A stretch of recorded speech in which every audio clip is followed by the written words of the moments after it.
pooing all over the household. Okay. Another thing I'll see commonly is separation anxiety, or I get a lot of calls about the dog, that excessive barking. You know, with a lot of people working at home right now with COVID, they've always had that yappy dog, but now they're often from big companies and you're hearing the dogs in the background. Okay. And they say, I've gotten calls say, can you work with my dog? I said, yeah, let's see what's possible. So that's one category I work with. The other category with the pets are, so the pet parent has taken the pet to the vet. The vet discovers something veterinarily going on, like maybe a tumor growth. What I can do is provide a layer of energetic support to what the vet's doing, okay? As I always tell people, if you're a person, I'm never a replacement for excellent medical care. If you have any questions, concerns about your health or well-being, want those tests run, go to your medical professions. If you're an animal, you know, you have like the dog starts vomiting, take your pet to the vet, okay? Or bad diarrhea, okay, get it checked out. If the results come back and they go, we couldn't find anything, or especially the peeing and pooing, no, there's no infection, then I'll step in and provide the energetic support. So that's who I help with the pets, and the pet parents are typically doing holistic work for themselves, okay? So they're consciously aware individuals. Often I work with the animals of other healers, okay? Often they'll work with their own pets, which is great. I'm all about self-empowerment. I want everyone to do as much for themselves as possible. And then when they get stuck, or sometimes these pet parents are too close to a situation, emotionally close, you know, I'll be happy to do a consultation with you. And yeah, so that's kind of my work with pets. Wow. So with pets, is it just about, like, you said you do an energy support for them? Energetic support, and I clear. So let me say, animals, whatever's going on with an animal, there are a couple main reasons why they have their stuff, whatever it is. Okay. In one track, we have animals. Animals can have their own life issues, okay? They're sentient beings that are having their own soul experience in this lifetime, okay? So they can have their own life issues. Also, animals, traditionally, animals have taken on the energies, absorbed the energies of the household. So if there's some fighting, workplace stress, any of that going on, the animals often take on the stuff going on in the household and get out of whack. Okay? And this is, yeah.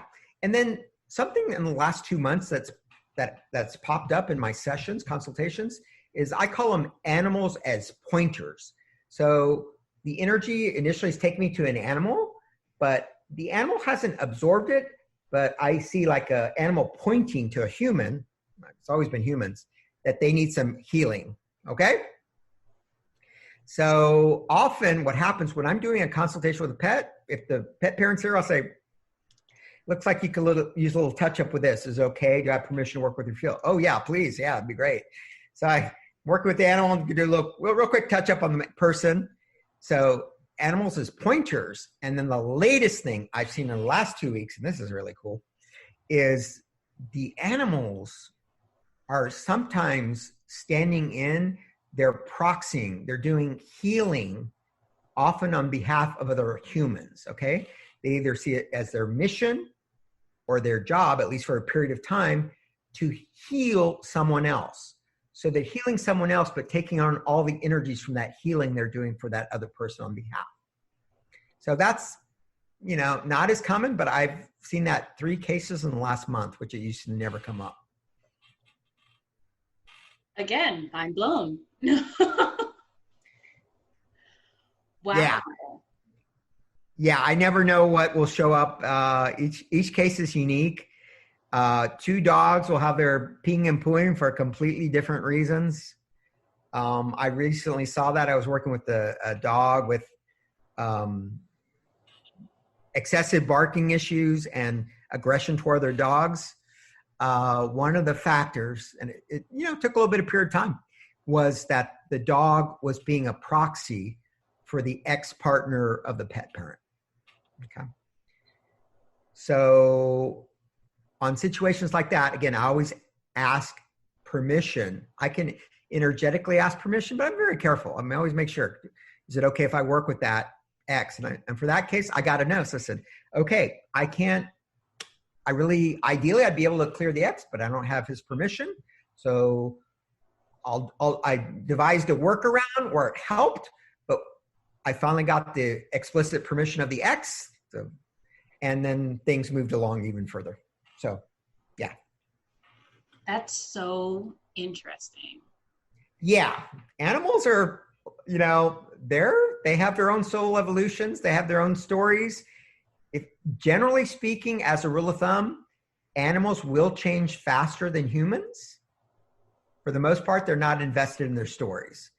Again, where it gets a little bit more complicated, if they're standing in, being a healing proxy for another human, that can take some more time.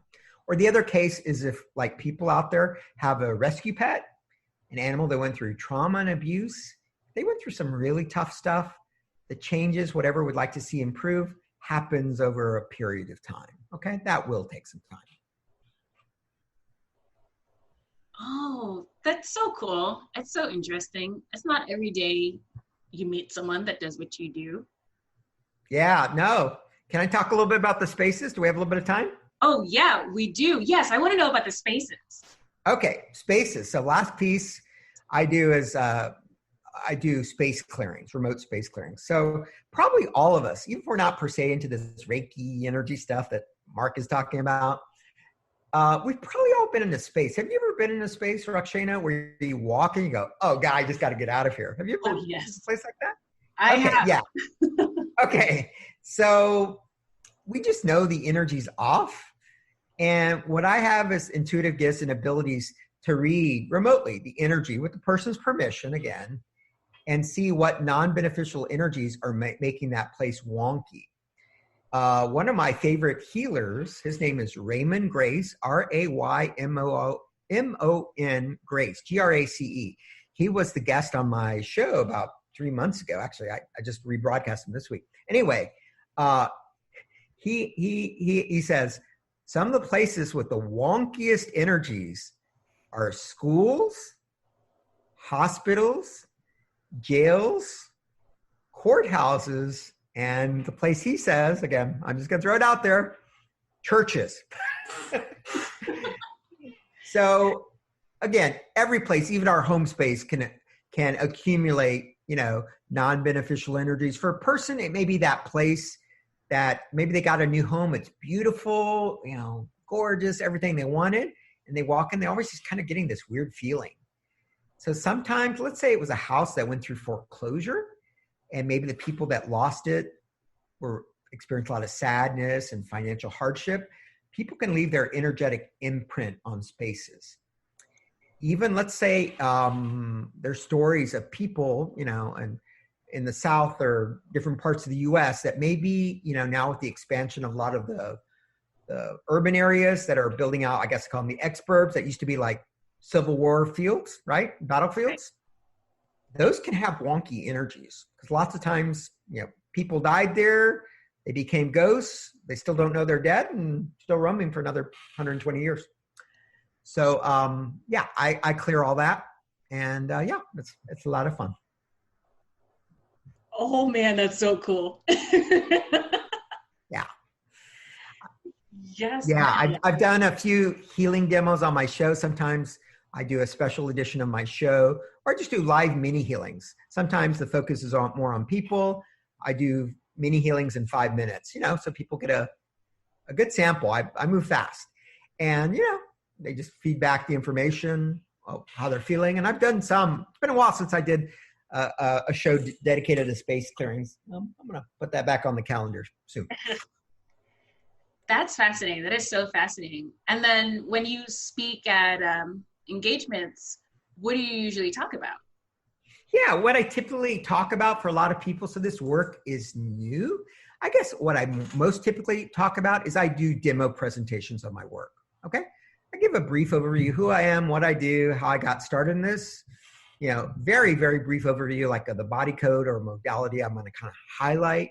And then I bring people up. Okay, who has stuff? Let's see what's possible. Come on. Usually work for about 10 minutes in a demo. And then, take questions because people always have questions. And then another presentation I've given, and we'll start giving again, is how to raise your vibration, keep your vibration high, okay? Because we all know that when your body, your physical body, your mental body, all the bodies are higher frequencies. Typically they say love or above at 528 hertz.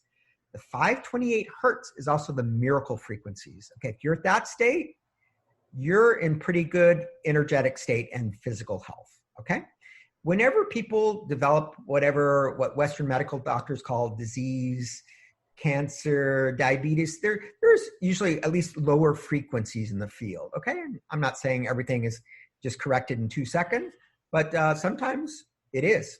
So what I'm interested in doing is presenting more to a wider audience is what things people can do to keep their vibe high, keep a positive attitude, but high frequency. So especially now, you want to keep your immune system strong, right? There are certain activities you can do, practices that will boost your physical, energetic immune systems. There are also other things you can do to clear your daily field. I talk about this all the time. I call it daily energetic hygiene, okay? Now, right now, we're all focusing on washing our hands and all that. And I agree, take all the precautions because, but also we need to practice excellent spiritual and energetic hygiene because we can all get susceptible to other energies coming in our field and getting us out of balance. So those are some of the things I talk about. That's really cool. What you do is fascinating because to me, it's not something I've encountered on the normal. I'm sure a lot of people haven't, and it's something different. I'm always into learning the different. Yeah, well, great. I appreciate, I always tell people, just show curiosity. I may not be for you or whatever it is about life, okay? Explore a little bit, okay? Maybe curiosity means when, I don't know where you are, I'm here in Chicago, things are going to start reopening on Friday, kind of tomorrow. But maybe you just take down a walk a different street that you usually don't go down. See what you discover. Some of my best moments when I've been in Mexico City or when I was in Laos, Thailand, Cambodia was just walking in Taipei, walking down these streets. They were definitely not, Taipei was totally safe. Not for foreigners, but I found all sorts of little cool eateries. They were really local. I was the only foreigner in there. And it was delicious, and I'm so glad that, again, I just encourage people to venture out in a safe way. I'm not saying do anything, go sit on the highway, but, do something that expands you or read a new book. I just started reading a new book recommended by a friend of mine. Are you familiar with Jim Quick? No. Okay. He's known as one of the brain science guys. He teaches you how to speed read, okay? So we all know, for all of us, me included, we all know the future's very much in flux and will be. But what we know for certain is that we need to be excellent learners, okay? Because whatever we're currently doing, when I'm doing energy medicine, you're doing dance choreography, everything's changing at a very rapid pace, right? So we need to be lifelong learners all the more. And he just came out with a really cool book called Jim Quick, Kwik, called Unlimited. Kind of like how to unlimit your thinking possibilities in your life. And it's very practical too, because I know sometimes these topics of unlimited and the metaphysical community got kind of vague. I understand that. But this is very tangible, practical. So someone is curious, just wants to explore out a new book, I'd start there. Thank you. Sure. And how does one schedule one of these sessions with you? Yeah. So people can go to my website at peopleandpetsenergetics.com. And there you'll see my online scheduler, or they can go pick a time, book a session there. If they feel that they, need to talk to me, sometimes people call me, if it's, sometimes our situations come up, it's not on my schedule, but I'll look for a time where I can work them in. And yeah, that's probably the best way. That's great.